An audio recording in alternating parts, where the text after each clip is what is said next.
Supreme court ఇవాళ comment చేసి కొద్దిగా కొంత గట్టిగానే మాట్లాడి ఉండొచ్చు కోర్స్. కానీ ఇవి ఎక్కడి దాకా పోతాయి? ఇది ఈ ప్రభుత్వం ఆ ప్రభుత్వం, ఈ పార్టీ ఆ పార్టీ కాదు. అధికారంలో ఉన్నప్పుడు ఇస్తున్నాం, ప్రతిపక్షాలు మాట్లాడతాయి. ఆ ప్రతిపక్షంలో ఉన్న అధికారులు రాగానే అప్పటిదాకా అధికారంలో ఉన్నవాళ్ళు మీరు ఎందుకు హామీలు అమలు చేయట్లేదు అంటున్నారు. ఇవి కొద్దిగా అంటే ఇది అన్ని రాజకీయ పార్టీలకి సంకల్పం తీసుకుంటే తప్ప ఇది ముందుకు పోని పరిస్థితిగా అయితే ఉందా లేదా? దేశానికి మంచి రోజులు రాబోతున్నాయి అనడానికి సంకేతం అండి ఈరోజు న్యాయస్థానాలు మాట్లాడినవి. దేశానికి మంచి రోజులు రాబోతున్నట్టే. ఎందుకంటే గతంలో ఒకసారి మనం ఎన్నికల కమిషన్ ఇట్లా ఉంటుందా అనేది టిఎన్ శేషన్ గారిని చూసిన తర్వాత అర్థమైంది. ఎన్నికల కమిషన్కి ఇన్ని నిబంధనలు ఉంటాయి, ఇన్ని పవర్స్ ఉంటాయి, ప్రభుత్వాలని ఈ రకంగా కట్టడి చేయొచ్చు, ప్రజల్ని స్వేచ్ఛగా ఓటేసుకొని ఇవ్వచ్చు అని అనేది టిఎన్ శేషన్ గారు నిరూపించి వదిలిపెట్టారు. ఆ తర్వాత అది కొనసాగింపుగా ఏమైంది అని అంటే మళ్ళీ ఇటువంటి స్ట్రిక్ట్ ఆఫీసర్స్ ఇంకా ఉంటే ఇబ్బంది అవుతుందని చెప్పేసి అటువంటి ఏజెన్సీలని అనుకూలమైన వాళ్ళని వేసుకొని మళ్ళీ దాన్ని నీరుగార్చే ప్రయత్నాలు చేస్తాయి.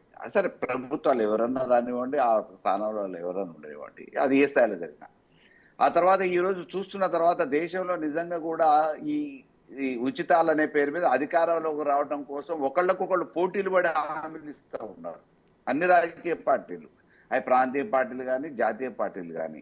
అంటే అధికారమే పరమావధిగా ఈయన ఇది ఇచ్చిండంటే దానికి అదనంగా ఇంకొక రూపాయి ఏదో లేకపోతే వేరే స్కీమో అదనంగా అనౌన్స్ చేస్తే మాకు ఓట్లు వేస్తారు అనే సాంప్రదాయం, ఆఖరికి బ్రైబ్స్ ఇచ్చేది కాకుండా ఎన్నికల నిబంధనల ప్రకారం ఇంతనే ఖర్చు పెట్టాలనేది అని అంటే దానికి 100 రెట్లు ఎక్కువ ఖర్చు పెట్టినా ఖర్చు పెట్టేదే కాకుండా ప్రభుత్వ పరంగా కూడా రాష్ట్ర దేశ ఆదాయాన్ని కొల్లగొట్టే విధంగా స్కీముల పేరు మీద మేము మిమ్మల్ని ఇంట్లోనే కూర్చోబెట్టి సాధుతాము, మీరేం కష్టపడాల్సిన అవసరం లేదు అని చెప్పేసి హామీలు ఇచ్చే పరిస్థితికి ఈరోజు రాజకీయ పార్టీలు ఉండటం మూలాన ఒకళ్ళని మించిన ఒకళ్ళు హామీలు ఇవ్వడంతో ఎవరో ఒకళ్ళు నచ్చిన వాళ్ళకు ఓట్లు వేస్తే ఈరోజు ప్రభుత్వాలు ఏర్పడుతూ ఉన్నాయి.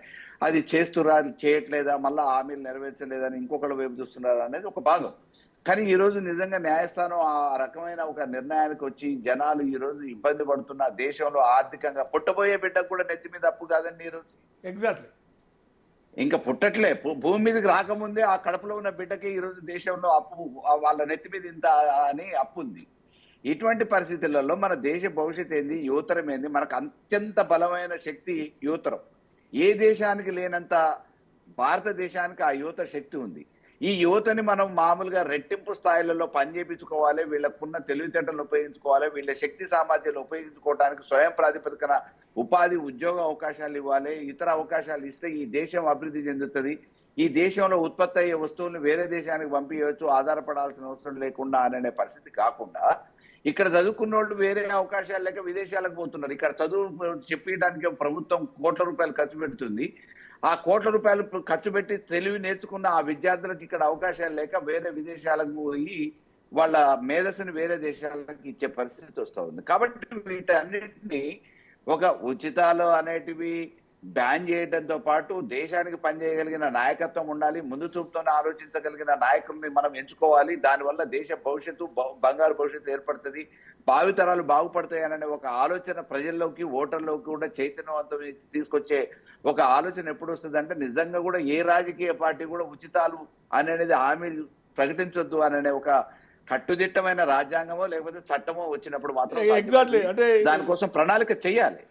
మల్లమల్లాది గారు మీరు కూడా రాజకీయాల్లో ఉన్నారు, ఒకసారి ఎమ్మెల్యేగా కూడా చేశారు. కానీ ఉచితాలునో లేకుంటే ఇందాక ఎన్ని పథకాలు ఇచ్చినా అంతిమంగా ఎన్నికలకు వచ్చేప్పటికి అవి అంటే అవి దానివల్ల ఓట్లు వస్తున్నాయా రావా అన్నప్పుడు మనం చూసాం.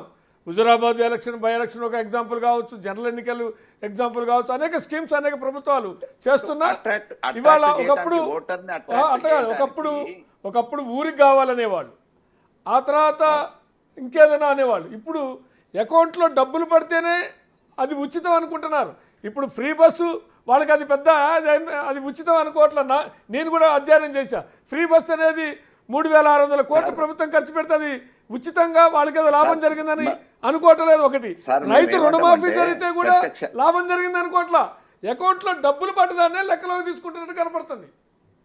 మేము ప్రత్యక్ష రాజకీయాలలో ఉన్నాం కాబట్టి ఓటర్లని మేము ఏమన్నా అంటే మళ్ళీ రేపటి నుంచి మాకా ఇబ్బంది ఉంటుంది కాబట్టి కొన్ని బహిర్గతం అసలు బస్ ఎక్కి బయలుదేరి ఓటు వినియోగించుకోవడానికి రావడానికి అకౌంట్ నెంబర్ ఇస్తున్నా, అకౌంట్ లో పడ్డ తర్వాత నేను బస్ ఎక్కుతా, బస్ టికెట్ కూడా ఇవ్వాలి, అకౌంట్ నెంబర్ కూడా అదే కాదు. ఇవ్వాలి. ఎక్కడ పరిస్థితి అది? బొల్లమల్లి యాదవ్ గారు పోలింగ్ బూత్ దగ్గర కూర్చున్నారు గుంపు. ఒక రోజు యాజ్ ఏ జర్నలిస్ట్గా నేను కూడా పోతే ఎందుకు ఓటేసి వచ్చారంటే వేయలేదన్నారు. ఎందుకు వేయలేదంటే మా దగ్గరికి ఎవరు రాలేదంటున్నారు. అయ్యో అది కాదండి, మీకు ఎన్నో ఎన్నికలల్లా మా దగ్గరకు వచ్చి ఎవరు కలవలేదు అనేది ఒక భాగం అయితే, 2 పార్టీలు ప్రధాన పార్టీలు వచ్చినాయి, 3వ పార్టీ కూడా పోటీలో ఉంది, ఆయన రాలేదు, ఆయన వచ్చి మమ్మల్ని కలిస్తేనే మేము ఓటు పోతామని చెప్పిన సందర్భాలు మన మునుగోడు ఎన్నికలలో ఉన్నాయి. ఎగ్జాక్ట్లీ. మొన్న బై ఎలక్షన్స్ మునుగోడులో జరిగినప్పుడు 2 ప్రధాన పార్టీలు వచ్చి కలిసినాయి, 3వ పార్టీ కూడా పోటీలో ఉంది, ఆ 3వ పార్టీ కూడా వచ్చి కలిస్తేనే మేము పోయి ఓటేస్తామని చెప్పారు. ఎంతో గతిస్తారు కదా. దౌర్భాగ్యమైన పరిస్థితి. అంటే ఓటర్ ఎక్కడ దాకా వచ్చిందంటే, అంటే ఇక్కడ కూడా బొల్లమల్లి యాదవ్ గారు నేనేమంటున్నా అంటే ఇక్కడ కూడా మళ్ళీ ఏం ప్రశ్న వస్తుందంటే, వాళ్ళని అలా తయారు చేశామా, వాళ్ళు అలా తయారయ్యారా, లేదు ఎన్నికల్లో ప్రజాసేవ అనేటువంటిది సేవకులుగా ఉండాల్సిన రాజకీయ నాయకులు, పారిశ్రామికవేత్తలు, వ్యాపారవేత్తలు వాళ్ళు రాజకీయాల్లోకి రావడం వల్ల వాళ్ళ దగ్గర ఉన్నటువంటి డబ్బులతో విచ్చలవిడిగా అలవాటు చేయటం వల్ల అది ఒకళ్ళు ఇద్దరో ఖర్చు పెడితే అది పరిమితం కాకుండా అది బొల్లమల్లి యాదవ్కో మా తాడూరు శ్రీనివాస్కో డబ్బులు ఉన్నోళ్ళు లేనోళ్ళు కూడా అప్పో సప్పో చేయాల్సిన స్థితి. సర్పంచ్ ఎన్నికలు కూడా ₹1 కోటి 50 లక్షలు అంటున్నారు కదా. శ్రీనివాస్ గారు, నేను ఏమంటా అంటే, కాలానుగుణంగా చాలా మార్పులు జరుగుతున్నాయి. ఆ కాలానుగుణంగా రాజకీయాలు మంచి కోసం మార్పులు జరగాలి కానీ చెడు కోసం మార్పులు జరగదు కదా. ఎగ్జాక్ట్. రేపటి భవిష్యత్తులో రేపటి తరాలకు ఉపయోగపడేటట్టు మంచి కోసం, రేపు భవిష్యత్తు కోసము పునాది వేయాలి కానీ ఇది తిరోగమనం వైపు, ప్రజల్ని నష్టపరిచేటట్టు, నీతి నిజాయితీ లేని రాజకీయాలు అనే వైపు మొక్కిచ్చి ఈ ప్రజల్ని కూడా తప్పుదోవ పట్టించే పరిస్థితి రాజకీయ పార్టీలే వస్తే, ఆ సిద్ధాంతాలే వస్తే ఈ దేశం ఏమైపోతుంది? దేనికోసం రాజకీయాలు, దేనికోసం ఈ వ్యవస్థలు? ఎగ్జాక్ట్లీ. వస్తా ఒక్కసారి పద్మనాభరెడ్డి గారు, బొల్లమల్లి యాదవ్ గారి రియాక్షను, మళ్ళీ కాంగ్రెస్ నాయకులు, అదేవిధంగా తాడూరు శ్రీనివాస్ గారు.